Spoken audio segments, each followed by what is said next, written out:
Silakan duduk. Shalom. Saudara, mari kita buka 1 Raja-Raja 17 ayat 7 sampai dengan ayat yang ke-24. Saudara, ayat 7 berkata, tetapi sesudah beberapa waktu sungai itu menjadi kering, sebab hujan tidak turun di negeri itu. Saudara, dalam hati kita itu sebenarnya ada sungai, aliran-aliran air hidup. Saudara, dan itu harusnya mengalir dan mengalir dan mengalir. Tetapi biar bagaimanapun kita membutuhkan hujan, kita membutuhkan lawatan Tuhan, kita membutuhkan saudara curahan Roh Kudus, kita membutuhkan saudara di dalam kebaktian, dan Allah mulai bergerak di antara kita.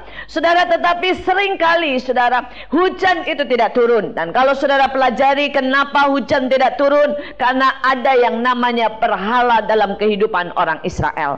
Saudara, ada banyak orang Kristen hari-hari ini tanpa dia sadari dia punya berhala dalam hidupnya. Saudara, berhala itu bisa bicara saudara tentang kenyamanan. Berhala itu bisa bicara saudara tentang uang. Berhala itu bisa bicara tentang keluarga yang terlalu kita cintai. Saudara, apapun yang jadi berhala dalam hidup kita, saudara, maka itu membuat hujan tidak turun. Saudara, seringkali di dalam sebuah kebaktian orang bisa dilawat, kita tidak bisa dilawat. Kenapa? Karena ada berhala dalam hidup kita. Ada berhala dalam hidup kita. Saudara, dan kalau tidak pernah kita mendapat lawatan, maka cepat atau lambat aliran sungai dalam hidup kita akan kering. Saudara, karena itu pagi hari ini saya berdoa supaya kita mulai menyingkirkan yang namanya berhala dalam hidup kita. Saudara, tidak ada satu orang pun yang seringkali yang bisa saudara kebal terhadap berhala-berhala itu. Kita semua bisa dijebak. Kita semua bisa terjebak saudara oleh berhala-berhala itu. Saya mau sedikit cerita saudara yang terjadi beberapa tahun yang lalu. Pada waktu itu saudara, saya belum punya rumah saudara yang cukup baik. Saudara, dan setiap kali saudara saya khotbah kemana-mana, saudara, maka saya diundang ke rumah, dari satu rumah ke rumah orang lain. Saudara, dan saya mulai lihat rumah yang bagus-bagus. Dan saya ini saudara latar belakangnya arsitek. Saya sekolah dan lulus arsitek di Belanda. Saudara, sehingga kalau lihat rumah saudara ya, mau tidak mau itu ada sesuatu yang bergetar di dalam saudara. Dan kemudian saya mulai sketch saudara ya, rumah idaman yang saya mau. Saudara, kemudian kalau saya lewat saudara kemana-mana saudara, yang saya incar rumah lagi. Saudara, saya mulai lihat rumah demi rumah. Dan saya mulai sodorkan itu di hadapan Tuhan. Saya mulai berkata, Tuhan kalau boleh saya mau rumah ini. Dan saudara, Tuhan berkata, ya sekali waktu nanti aku akan kasih rumah. Saudara, tetapi tanpa sadar itu mulai bergeser. Saudara, mulai bergeser, rumah menjadi yang nomor satu saudara dalam hati saya. Saudara, dan pada waktu saya kebaktian saudara ya, itu mulai saudara saya ambil jadwal khotbah lebih banyak saudara, tanpa saya sadar. Saudara, seminggu saya bisa banyak ambil saudara dari satu tempat ke satu tempat. Dan jujur saudara ya, di pikiran saya cuma begini, khotbah pulang, khotbah pulang. Pokoknya khotbah cepat pulang, dapat PK. Cuma itu saudara. Lama-lama saya tidak bisa pungkiri saudara. Akhirnya saudara, ini mimbar bukan lagi menjadi pelayanan, tapi menjadi pekerjaan saudara. Menjadi tempat buat saya mencari nafkah. Saudara, dan itu terjadi hampir kurang lebih 2 bulan. Kalau saudara mau tanya, apakah firman tetap ada? Tetap. Apakah urapan tetap ada? Ada. Tetapi hujan tidak turun dalam hidup saya pribadi. Ada sesuatu yang kering. Ada sesuatu yang kering. Sampai sekali waktu saudara, saya di mobil, saya pasang kaset khotbah. Saudara, dan tiba-tiba hamba Tuhan itu saudara berbicara begini. Manusia itu seringkali tidak punya kesetiaan. Anjing itu lebih setia dari manusia. Dia bilang kalau misalnya anjing itu sudah sangat dekat sama tuannya. Dia bilang kalau tuannya datang, maka anjing itu menggonggong. Dia tidak pengen hadiah. Dia tidak mengharapkan tuannya itu bawa makanan. Tapi dia menyintai tuannya. Dia bilang kalau tuannya duduk, anjingnya dekat-dekat jilat-jilat. Dia tidak mengharapkan apa-apa. Tapi dia mengharapkan cinta pelayan tuannya. Saudara, dan yang khotbah itu berkata, tapi kita manusia seringkali datang ke kebaktian, menghadap Tuhan untuk membutuhkan yang namanya berkat, anugerah, mengharapkan yang namanya saudara kesembuhan. Tapi sungguh tidak hati kita ini merindukan Tuhan. Saudara, itu kaset berjalan. Tiba-tiba saya sadar, saya lebih jelek dari anjing itu. Benar, saya tidak punya kesetiaan. Saudara, dan saya mulai berkata, Tuhan ampuni saya. Saya nangis di mobil itu dan saya berkata, Tuhan lihat, kenapa hujan sudah tidak turun? Kemana hadirat-Mu yang kuat? Kemana senyuman-Mu dalam hidupku? Kemana cinta-Mu dalam hidupku? Dan saat itu Tuhan berkata, kalau hatimu penuh dengan rumah, bagaimana aku bisa menjadi yang nomor satu dalam hidupmu? Saudara, peristiwa itu sudah berlalu sekian waktu lamanya. Dan Allah memberikan rumah buat saya. Dia tidak bohong, dia tetap berikan, saudara. Tapi saya sadar bahwa hati ini sering dengan mudah bergerak, berubah setia, dan memiliki berhala demi berhala. Saya berdoa supaya pagi hari ini, kalau ada beberapa dari saudara yang mulai merasa sungaimu mulai kering, tidak ada jamahan, tidak ada sesuatu yang membuat hidupmu menyala. Saudara, berbeda. Engkau bisa tetap duduk di kebaktian. Engkau bisa tetap melayani. Engkau bisa tetap melakukan semua yang baik. Tapi engkau tahu dan saya tahu kalau hatimu mulai kering. Dan saya berharap supaya kita sadar dan menyingkirkan berhala-berhala. Saya kasih satu lagi kesaksian. Saya punya anak umur 12 tahun. Saudara, dan dari kecil dia melayani Tuhan. Dari kecil dia baca Alkitab. Dari kecil dia taat dan ikut kebaktian. Anak pendeta seringkali otomatis, saudara ya, menjadi Kristen dari sejak lahirnya. Saudara, tapi saya tahu, saudara, ada sesuatu yang kering. Ada sesuatu yang rutinitas. Saudara, kalau dia duduk, saudara ya, di kebaktian, saudara, maka seringkali kalau saya khotbah lebih dari 1 jam, dia mulai lihat jam. Kasih kode saya pelan-pelan, saudara ya. Dia mulai lihat jam, mulai begini terus, saudara. Dia mau bilang sebenarnya, tapi tidak berani bilang, mah turun, gitu ya. Sudah lebih dari 1 jam. Saudara, ada sesuatu, saudara, saya tahu ada sesuatu yang kering. Saudara, semua dalam hidupnya bicara tentang rutinitas pelayanan, tentang rutinitas, saudara, baca Alkitab. Sampai saya mulai berkata, sayang, saya bilang, apapun yang mama alami, kamu cuma menjadi pendengar dan kamu tidak pernah menikmati. Biar cerita sebagus apapun, itu tetap cerita, bukan kesaksian. Kalau kesaksian engkau mengalami, saya bilang tolonglah, please minta sama Tuhan, buat Allah menjamah hidupmu, menurunkan hujan buat engkau pribadi. Saudara, dan di tengah ketidakmengertian atau pengertiannya saya tidak tahu.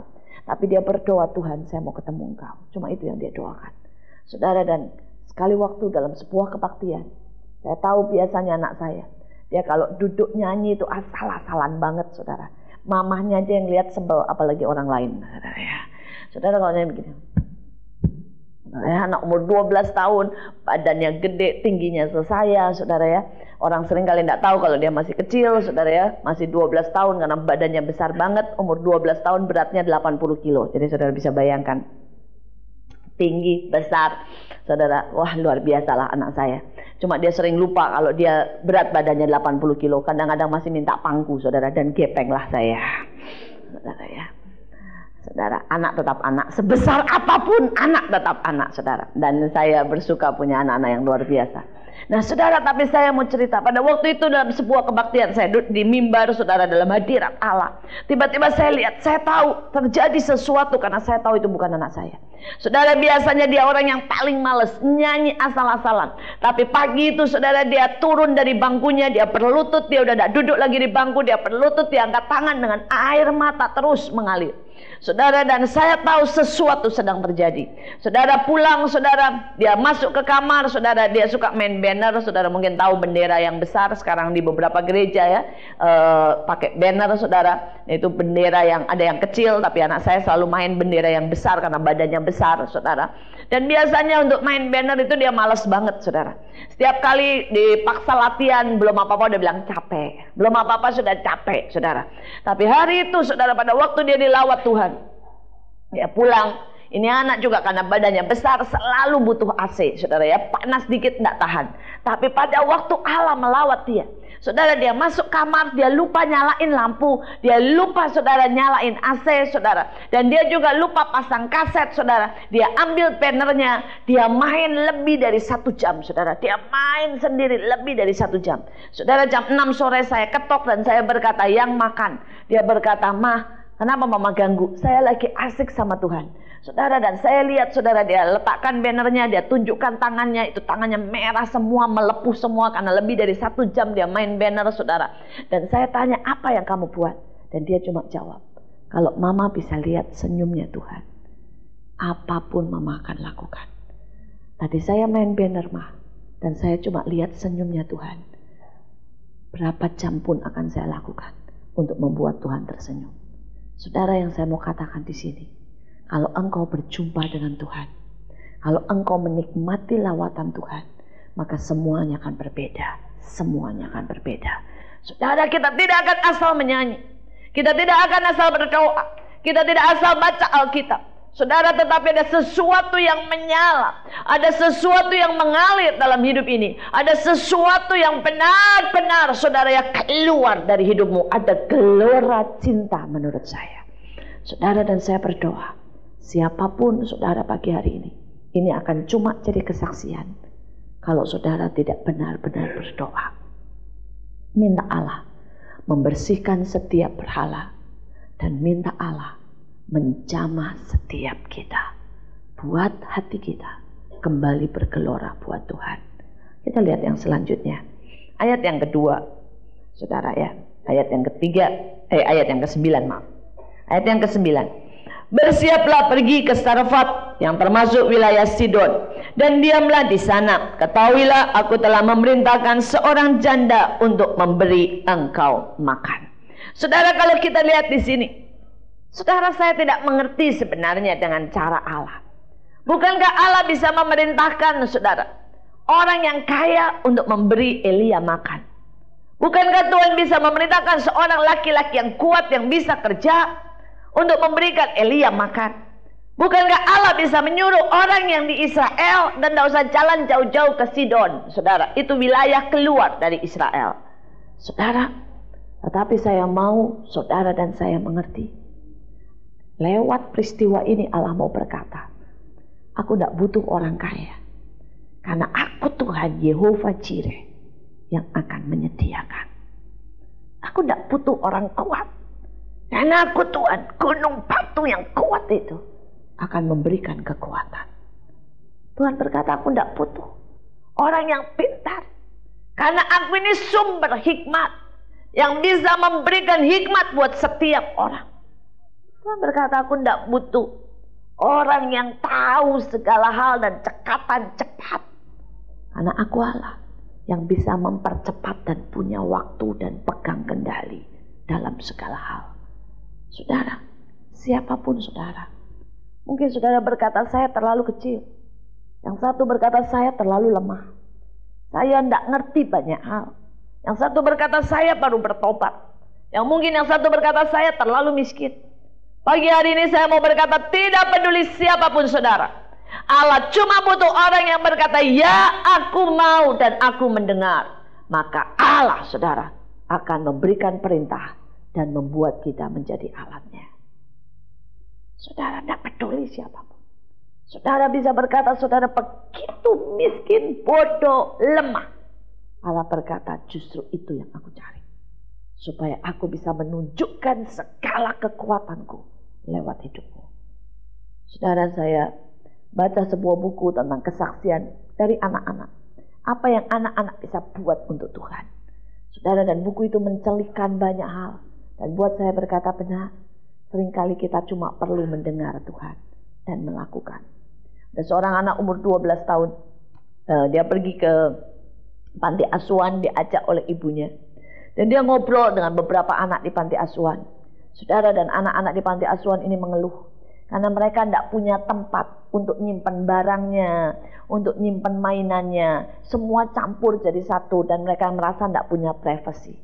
Saudara, dan anak ini pulang dan anak ini berkata sama mamahnya, kalau saja setiap anak itu dapat satu koper, dan itu koper bisa nyimpan apa saja yang dia punya, dia bisa kunci dan dia bisa bawa kemana dia, maka anak itu punya privasi. Mamanya berkata, bagus. Saudara, dia mulai ambil koper yang ada di rumah. Dia tanya mamanya punya 3. Saudara, dan dia kasih 3 itu, tapi ternyata anak lain pengen. Dia mulai jalan ke tetangga-tetangga. Tanya ada enggak koper bekas, saudara, yang bisa diambil buat anak yatim piatu.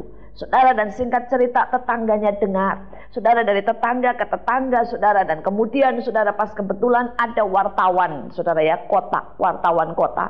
Saudara, dan itu anak dipotret, diumumkan di koran kota. Saudara, sumbangan datang yang namanya koper demi koper. Dan kemudian itu ternyata ditawarkan kepada panti asuhan demi panti asuhan. Ternyata mereka semua berkata, ya mereka tidak punya privasi, tidak punya koper, saudara. Dan itu sampai akhirnya ke internasional, saudara, itu di Amerika. Sampai akhirnya saudara, istri dari Bill Clinton sendiri membelikan 100 koper, saudara ya, untuk anak-anak saudara, supaya mereka semua punya koper pribadi, lepas pribadi. Saudara, singkat cerita, dalam waktu saudara setahun dia bisa mengumpulkan 1 juta koper untuk setiap anak yang tidak punya privasi, baik itu anak yatim piatu, gelandangan, anak-anak jalanan, pokoknya semua yang butuh tempat dan bawa sesuatu, mereka bisa dapat 1 juta koper. Saudara, hanya dipelopori anak umur 12 tahun. Apa yang bisa dilakukan oleh anak umur 12 tahun? Tidak banyak. Tapi dia punya hati. Dia punya kesensitifan untuk mendengar apa yang Tuhan mau. Dan selalu ada yang bisa dikerjakan. Bagaimana dengan kita? Ada satu lagi cerita ini di Indonesia, saudara. Saudara, ada seorang anak pulang dari sekolah, masuk ke rumahnya di belakang gang, saudara, dan di depan gang, saudara. Ada seorang kakek, saudara, dengan gemetar pengemis, saudara, dan dia lihat kakek ini gemetar, saudara. Semua orang lewat, dan tidak ada yang peduli. Dia datangin pengemis ini, saudara, dan dia berkata, kakek sakit. Kakeknya bilang, iya, kakek sakit. Dia bilang, tunggu ya. Saudara, dia lari ke rumahnya. Dia mintain ibunya obat. Saudara, paling mungkin dikasih obat botrek atau apa, saya tidak tahu. Kemudian dia bawain minum. Dia bawain makan. Dia bilang, kata ibu selalu harus makan dulu sebelum minum obat. Dan ini obatnya. Disuruh minum. Saudara, kakeknya tanya, nak, siapa yang ajarin kamu seperti ini? Dia bilang, Yesus. Saudara, dia bilang, kakek ini bilang, kalau Yesus bisa mengajari kamu sebegitu baiknya, pasti Yesus lebih baik dari kamu. Saudara, kakek ini berdoa bersama anak itu. Saya tidak tahu apa yang didoakan. Tapi beberapa hari kemudian, kakek ini meninggal dunia, saudara. Kakek ini didapati di dekat situ, meninggal dunia karena sakit dan tua. Saudara, tapi saya tahu, anak ini tahu bahwa kakek itu sudah berjumpa dengan Tuhan. Dia sudah terima Tuhan di detik terakhir daripada hidupnya. Saudara, anak ini melakukan sesuatu di usia yang masih sangat muda. Ada banyak. Ada banyak. Kita bisa lakukan banyak hal. Sekarang menjadi satu, saudara ya, menjadi sesuatu yang harusnya menggelitik hati kita. Apakah kita selama ini menjadi orang yang mendengar perintah atau tidak? Apakah selama ini kita menjadi orang yang acuh tak acuh? Kita selalu berdalih dan berkata, saya terlalu sibuk, saya terlalu muda, saya terlalu bodoh, saya terlalu miskin. Saudara, atau kita berkata, ya Tuhan, ya Tuhan, ya Tuhan. Ada begitu banyak di luar, saudara. Tadi lagu berkata, karena engkau sudah ubah hidupku, aku mau bawa kasih, aku mau bawa cinta, aku mau bawa terang kepada banyak orang. Benar? Atau itu cuma lagu? Atau itu cuma lagu? Saudara, beberapa waktu yang lalu saya terpukul sekali. Ya, buat saya itu adalah sebuah kekalahan, saudara. Saudara, supir saya seperti hari ini selalu, kalau supir saya selalu kerja hari Minggu, ya, karena memang pekerjaan hamba Tuhan paling banyak hari Minggu. Saudara, tapi siang-siang tiba-tiba hari Minggu, saudara, itu ditelepon.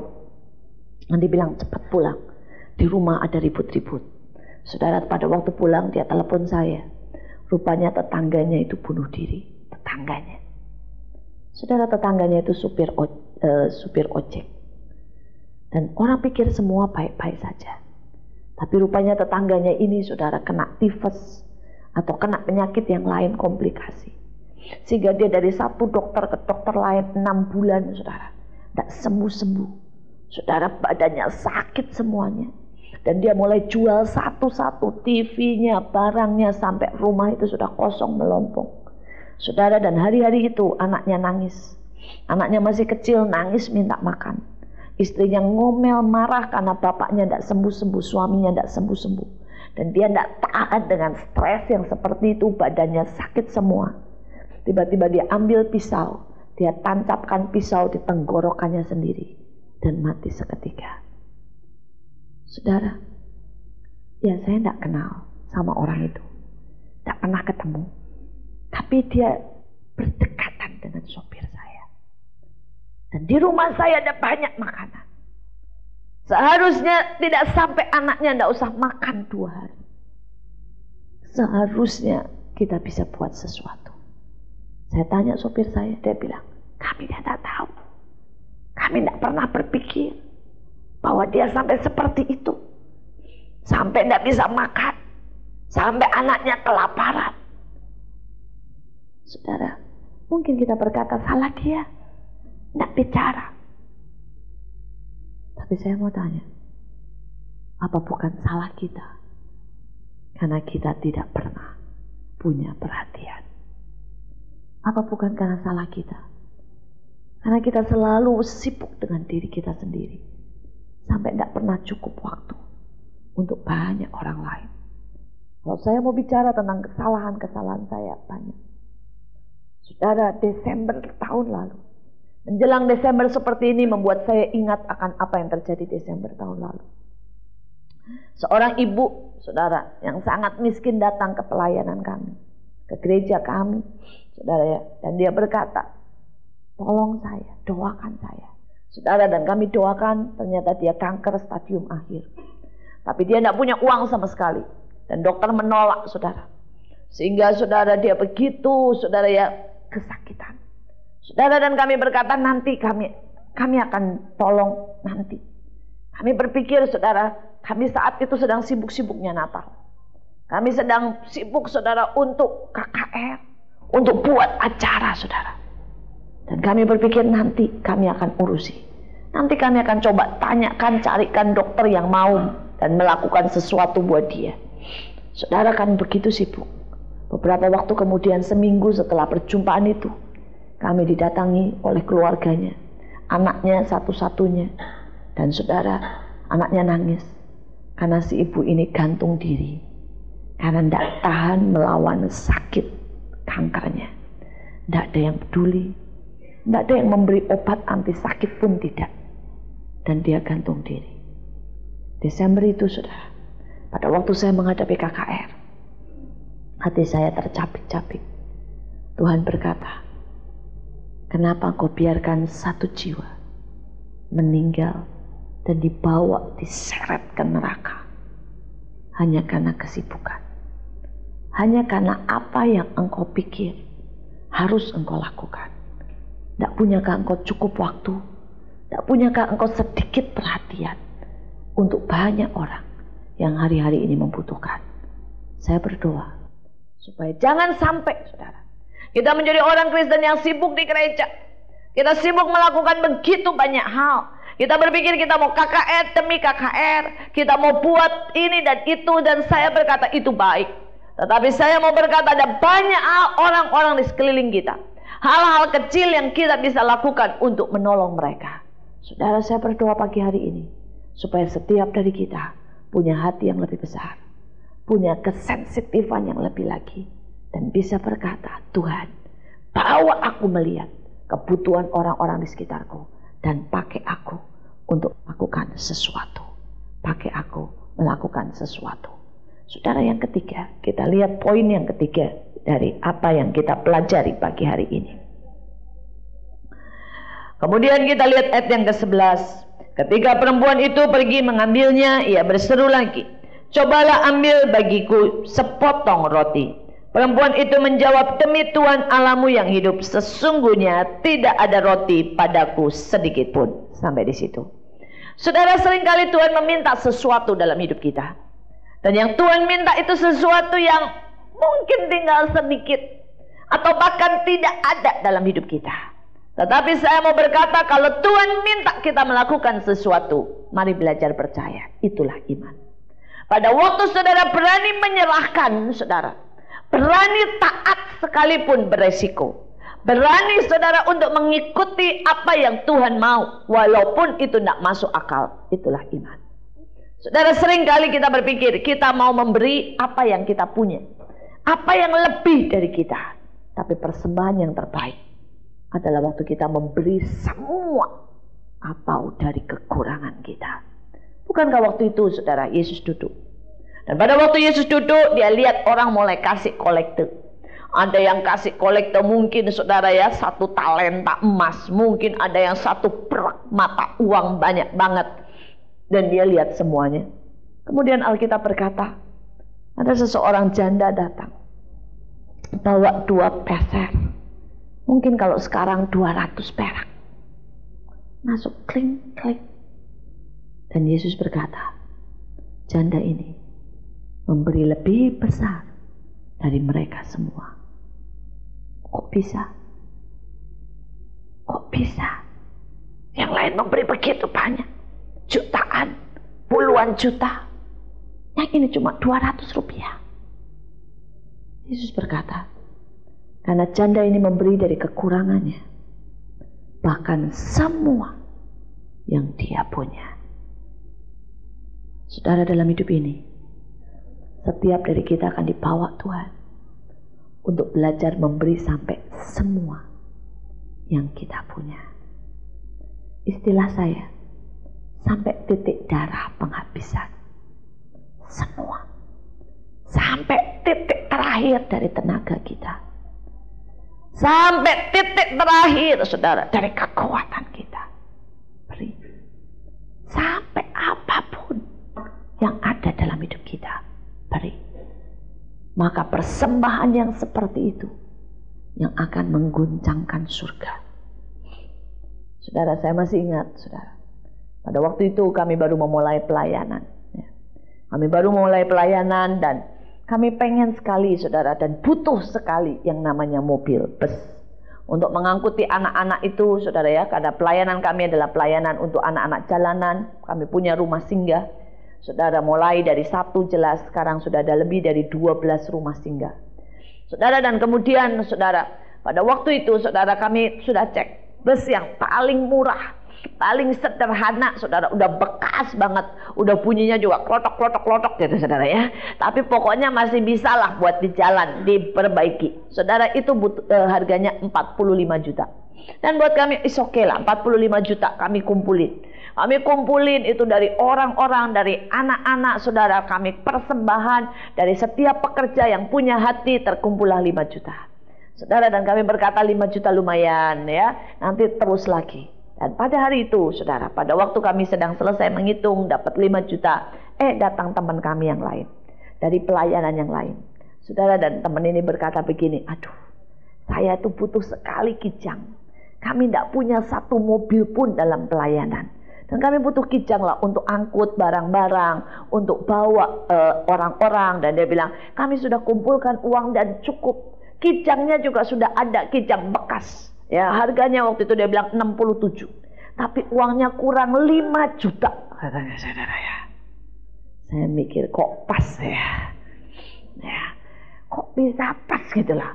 Saudara, tidak ada suara Tuhan berkata, hai anakku, berikan uang itu. Tidak ada, saudara. Tapi saya udah tahu, kalau ini tiba-tiba datang, orang butuh uang 5 juta, dan saya punya 5 juta, itu Tuhan tinggal senyum dan berkata, pas ya nak. Cuma begitu aja kira-kira, saudara. Saudara, dan saya sudah tahu Tuhan, dia tidak perlu bicara. Tapi kadang-kadang kita berpikir itu pelayanan dia, itu urusan dia. Saya juga sibuk dengan pelayanan saya. Saya juga butuh, saya juga mepet. Saudara, tapi setiap kali saudara, saya belajar prinsip Alkitab. Beri, maka kamu akan diberi. Amin. Saudara, janda ini bisa berkata hal yang sama. Dia bilang, jangan banyak ngomong lah. Saya lebih butuh rotinya daripada kamu. Anak saya nangis. Tapi Elia berkata, beri dulu. Buat dulu. Betul? Elia tidak bilang begini, buat dulu deh buat anakmu ya sama kamu. Nanti lihat tepungnya masih ada toh. Nah, kalau tepungnya masih ada, baru buat saya. Tidak begitu kan? Jadi Elia berkata, buat dulu buat saya. Perkara nanti tepungnya ada atau nggak ada, pokoknya imanmu bagaimana istilahnya. Saudara, tergantung. Elia bisa ngomong, janda itu bisa percaya dan bisa tidak percaya. Sekarang juga demikian dalam hidup ini. Pilihan di tangan kita. Allah tidak paksa. Tapi pada waktu kita beriman, maka kita harus belajar mengambil resiko. Kita harus belajar mengambil resiko. Saudara, dan saat itu saya berikan uang itu 5 juta. Orang ini bersuka cita. Dia bilang, puji Tuhan, pantas Tuhan gerakkan ke rumah saya. Ke rumah ibu dalam hati. Aduh, coba kamu tidak ke rumah saya tidak kehilangan duit 5 juta. Saudara, dia bilang, wah Tuhan ajaib, Tuhan baik. Dia bilang, iya baik buat kamu karena kamu dapat duitnya. Ya. Saudara, tapi saya ikut bersyukur. Ya, walaupun sebenarnya Alkitab berkata kita harus bersuka dengan orang yang bersuka, menangis dengan orang yang menangis, betul? Tapi ternyata susah loh saudara. Ya. Bersuka dengan orang yang bersuka itu susah, saudara. Ya, lihat orang lain diberkati, biasanya yang timbul iri, saudara. Bukannya bersuka. Biasanya kita timbul begitu, kenapa dia diberkati saya enggak? Coba ya, yang ini banyak anak muda di sini. Kalau engkau sudah naksir sama pemuda itu, tiba-tiba pemuda itu jadian sama teman dekatmu, bisa ikut bersuka? Kenapa enggak ke saya gitu loh ya? Kenapa ke dia nyasarnya, saudara ya? Saudara, enggak gampang bersuka dengan orang yang bersuka. Menangis dengan orang yang menangis enggak gampang, saudara. Ya. Kalau menangis mungkin masih gampang lah, saudara. Tapi sebenarnya kita juga enggak menangis. Saya ngalamin banyak, saudara, dalam hidup ini. Dan itu mengajar saya makin bijaksana. Saya masih ingat pada waktu itu anak saya sakit. Anak saya sakit, saudara ya, di ICU, di rumah sakit. Dan begitu banyak orang yang datang. Saudara, teman-teman hamba Tuhan. Saudara, dan saat itu kalau saya ingat saya ketawa. Itu membuat saya sampai hari ini berhati-hati kalau besuk orang. Saudara, pada waktu itu ada datang seorang hamba Tuhan yang pertama. Dan dia berkata begini sama saya. Bu, percaya saja. Ya. Kalau ibu punya iman, pasti anak ibu sembuh.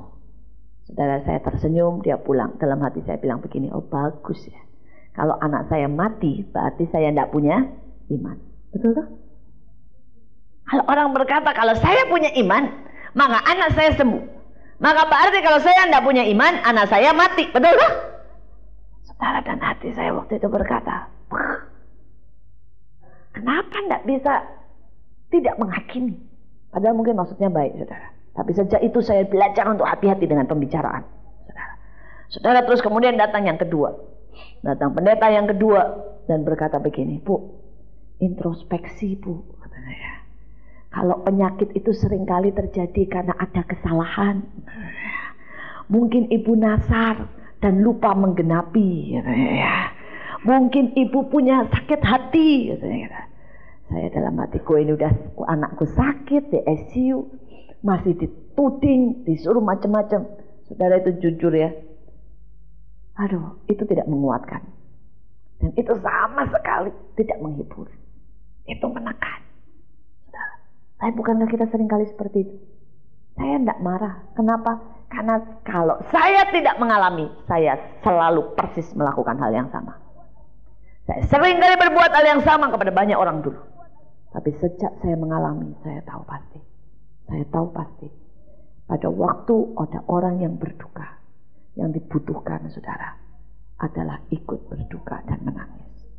Bukan berarti kita tidak memberikan kebenaran. Tapi kalau itu cuma praduga, jangan ucapkan. Karena itu akan menekan. Saudara, yang ketiga juga sama. Saudara, yang ketiga datang hamba Tuhan lagi, saudara. Dan pada waktu itu dia datang, saudara ya, saya ini lagi baca, saudara. Kenapa? Karena saya capek. Ya, nungguin anak dari pagi. Kalau saudara tahu di ICU ketegangannya, saudara ya. Saudara itu, aduh saudara. Dan tiap kali bunyi tet, saudara. Menurut saya itu ICU-nya kurang manusiawi, saudara. Kenapa, saudara? Karena modelnya begitu. ICU itu di dalam, saudara ya. Dan kami yang nunggu itu semua di luar. Setiap kali bunyi tet gitu ya, itu artinya ada pengumuman yang gawat. Jadi setiap kali tet, kami semua yang di situ kayak kena serangan jantung, semua langsung begini. Terus nanti diumumin, misalnya keluarga ini gitu ya, dipanggil, saudara datang, terus tanya, ada apa? Misalnya nanti diomongin, beli obat karena ini anfal, atau kalau enggak begini serangan, atau kalau enggak meninggal dunia. Jadi kalau udah tet itu macam-macam. Kalau tiba-tiba terdengar wah nangis mati pasti. Pokoknya kalau udah tet kita semua tegang deh, tinggal tunggu deh vonis nama siapa yang disebut. Saudara bayangkan kalau saudara 24 jam seperti itu.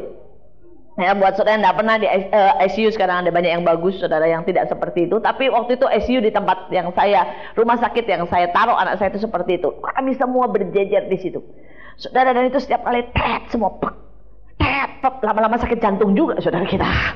Ya, dari orang normal jadi sakit jantung, saudara. Ya, dan setiap kali, saudara, setiap kali ada yang nangis sehari itu bisa 3-4 yang meninggal dunia, saudara. Aduh, itu rasanya udah nyesek banget. Saudara, dalam kondisi seperti itu bagaimana saudara bisa berdoa dan baca Alkitab? Jujur tidak masuk, saudara. Ya, bayangin mau nunggu tet itu mana bisa baca Alkitab, berdoa menyembah di situ? Kagak masuk, saudara. Dan saya baca karena saya butuh menenangkan pikiran saya. Hamba Tuhan lagi yang datang, yang terakhir, saudara, yang ketiga ini yang saya ceritakan. Dia ngomong begini, Bu, cari Tuhan, Bu, jangan baca Femina, katanya. Pada saat penderitaan datang, jangan lari ke dunia, cari Tuhan. Oh, saudara, itu kalau saya tidak ingat saya ini hamba Tuhan, saya lempar sandal tuh pendeta. Saya berpikir dalam hati, gua nggak perlu diajarin. Tapi yang saya mau katakan, ya saya tahu maksud mereka baik, saudara. Saya tahu maksud mereka baik, saudara. Tapi itu membuat pengalaman banyak dalam hidup saya. Bahwa dalam hidup ini seringkali benar kata Alkitab menangis. Dan yang luar biasa, dalam kondisi saya begitu letih, Yesus tidak pernah datang dengan, saudara ya, marah. Saya masih ingat, pada waktu itu saya udah capek sekali, ngurus darah, ngurus ini, ngurus itu, tidak dapat, saudara, semuanya. Saya tiduran, dan saya cuma bilang begini, Tuhan, aku tidak bisa doa, aku terlalu capek. Tiba-tiba Tuhan hadir, dia duduk di samping ranjang saya. Dan dia tidak ngomong satu patah kata pun. Saya pikir dia akan berkata, jadilah kuat, berdiri teguh. Dia pegang tangan saya. Dia cuma nangis. Dia nangis. Dia nangis, dia pegang tangan saya.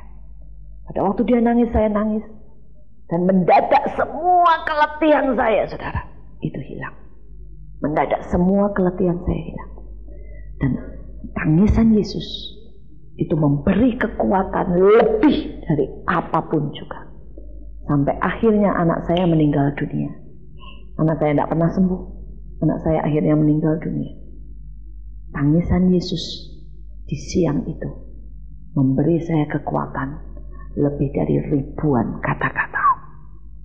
Saya berdoa supaya kita semua bisa seperti Yesus. Bersukacita dengan orang yang bersukacita. Menangis dengan orang yang menangis. Saya belajar banyak justru lewat lembah-lembah dalam hidup, saudara. Tadi yang kita nyanyikan, sekalipun, saudara, kita berjalan dalam lembah, betul. Allah tidak pernah janjikan kita jalan selalu di atas. Saudara, bahkan di dalam Mazmur 23 yang paling terkenal, Allah tidak janjikan cuma padang rumput yang hijau. Allah janjikan, saudara, bahwa kita akan mendapat makan di depan musuh. Berarti musuh pasti datang. Allah janjikan sekalipun dalam lembah kekelaman, gadanya dan tongkatnya menyertai. Berarti ada, saudara, lembah-lembah kekelaman. Pagi hari ini, pada waktu saudara dalam lembah-lembah kekelaman, saya berharap saudara akan belajar banyak, supaya saudara bisa menangis, menguatkan dan menopang orang-orang yang di dalam lembah kekelaman. Pada waktu saudara di padang rumput, saudara bisa bersukacita. Saudara bisa menikmati dan bersyukur buat anugerah Allah. Dan saudara juga bisa bersukacita pada waktu orang lain bersukacita. Saudara kembali pada cerita tadi. Pada waktu saya memberikan, saudara ya, 5 juta itu. 2 bulan setelah itu berlalu, saudara. Dan suatu saat saya selesai di dalam khotbah retret, saya cerita tentang pelayanan saya. Turun dari situ, ada seseorang datang kepada saya. Saudara, dia bilang, saya dukung iman ibu, tapi saya tidak setuju. Saya berkata, maksud bapak apa? Saya tidak setuju ibu beli yang bekas. Itu akan memakan begitu banyak reparasi dan sebagainya, merongrong. Maksud bapak, Dia bilang, pesen yang baru Bu, saya bayar semuanya. Saudara, dan kami dapat yang baru dengan harga 110 juta. Allah berikan sampai hari ini. Kalau saya lihat tus itu, saya tahu siapa yang menabur akan menuai bersorak-sorai. Amin. Saudara, ini hidup kita. Jangan tegang dan genggam. Saudara, sering kali kita berpikir kita harus pertahankan. Ya, kita ngurusin hidup sendiri aja susah, apalagi ngurusin orang lain. Ya, kita berpikir kita aja pas-pasan, apalagi BBM naik. Tapi saya mau berkata, kalau dengar BBM naik, jangan terus berpikir tentang bahan bakar minyak, tapi berpikir bahwa berkat Bapak melimpah. Amin. Dan kalau berkat Bapak melimpah, selalu akan ada tambahan sukacita buat kita. Selalu akan ada tambahan berkat buat kita. Selalu akan ada tambahan anugerah buat kita. Jadi kalau orang lain berkata BBM naik, kita bilang amin. Karena di dalam hati berkat Bapak melimpah. Ya. Saudara, coba percaya dan percaya, saudara. Allah punya cara untuk memberkati kita. Tidak tahu caranya bagaimana. Allah punya cara untuk memberkati kita. Saudara, biarlah setiap dari kita mengerti akan hal ini. Dan ini hari-hari hiduplah dengan iman. Saudara, iman artinya berani mengambil resiko buat Tuhan. Iman artinya taat, saudara. Iman artinya, saudara, memberikan apapun yang Tuhan minta kita berikan. Saudara, dan yang terakhir, poin yang terakhir yang saya mau bagikan pagi hari ini. Saudara, kalau kita lihat di situ, ini perempuan sudah taat. Ini perempuan sudah melayani. Ini perempuan sudah memberikan yang terbaik. Tapi anaknya tetap sakit. Betul?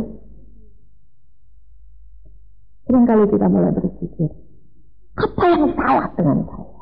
Perempuan itu juga berkata, apa kamu datang itu untuk menunjukkan kesalahan saya? Saudara, saya mau supaya saudara tanamkan baik-baik. Tahun depan bukan tahun yang mudah buat kita. Tahun depan akan ada banyak hal yang tidak enak terjadi. Baik itu secara global ataupun secara pribadi. Kegoncangan demi kegoncangan akan terjadi. Supaya tinggal yang tidak tergoncangkan. Ujian demi ujian akan terjadi. Tapi saya berdoa, jangan berpikir bahwa Tuhan tidak mengasihi kita. Kalau saudara dibawa melewati lembah kekelaman, jangan berpikir bahwa Tuhan meninggalkan kita.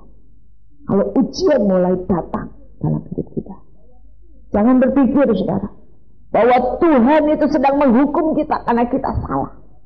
Kalau badai datang dalam hidup kita, saya berdoa supaya saudara mengerti bahwa apapun yang Allah biarkan terjadi akan membawa kita ke next level. Dan saya selalu berkata sama anak saya, kita tidak akan bisa naik ke tingkat yang lebih tinggi kalau tidak ada ujian. Betul? Dan akan ada banyak ujian tahun depan untuk membuat kita naik ke next level. Bawa hidupmu, bawa masalahmu naik ke tempat yang lebih tinggi. Naik ke tempat yang lebih tinggi. Karena ada jawaban di situ. Kalau saudara baca, Elia berkata beri, dan dia bawa anak itu naik.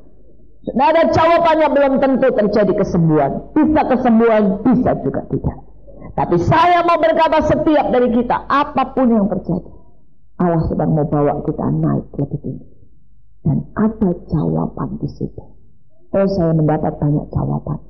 Sekalipun Tuhan membiarkan anak saya meninggal, tapi saya mendapat banyak jawaban. Justru lewat, saudara, meninggalnya anak saya, pelayanan saya dibawa naik. Justru lewat meninggalnya anak saya, saudara, Allah bukakan banyak pintu, saudara. Justru lewat meninggalnya anak saya mendapat pengertian, keintiman yang lebih dekat dengan Tuhan. Saudara, karena itu, setiap kali kita, biarkan Allah membawa kita ke tempat yang lebih tinggi. Walaupun itu harus melewati ujian, walaupun itu harus melewati badai, walaupun itu harus melewati sebuah guncangan. Tapi Allah sedang mau kita naik ke next level. Bukan karena Allah tidak menyintai, tapi jujur dan sungguh karena Allah sangat menyintai kita. Saudara, kedatangan Dia sudah sangat dekat. Walaupun itu tidak berarti 5-6 tahun di depan, tapi saudara, saya merasa sudah sangat dekat. Dan dia sedang akan membuat dan memulihkan saudara setiap kita. Tapi kadang-kadang pemulihan harus melewati yang namanya saudara ya dipukul. Pemulihan harus melewati yang namanya dipersihkan. Bahkan pemulihan harus melewati kadang-kadang dipotong. Karena Alkitab berkata carang yang tidak berbuah itu dipotong. Dalam hidup kita ada hal-hal yang tidak berbuah. Dan Allah perlu potong. Allah perlu potong. Mungkin saudara kerja bertahun-tahun terikat dengan pekerjaan tidak berbuah. Allah berkata dipotong. Dan Tuhan akan berikan pekerjaan yang baru yang membuat saudara berbuah. Siapkan hatimu untuk melewati pemulihan dan mereseskan ujian untuk naik ke next level. Tahun depan saudara semua akan dibawa ke tingkat yang lebih tinggi. Ke tingkat yang lebih tinggi. Siapkan diri kita. Sekali lagi, itu semua terjadi karena Allah mengintai, bukan karena Allah tidak mengintai. Itu semua terjadi karena Allah menyertai, bukan karena Allah meninggalkan. Itu semua terjadi karena Allah ingin kita menjadi sempurna, bukan karena Allah menghukum kita. Mari kita berdoa.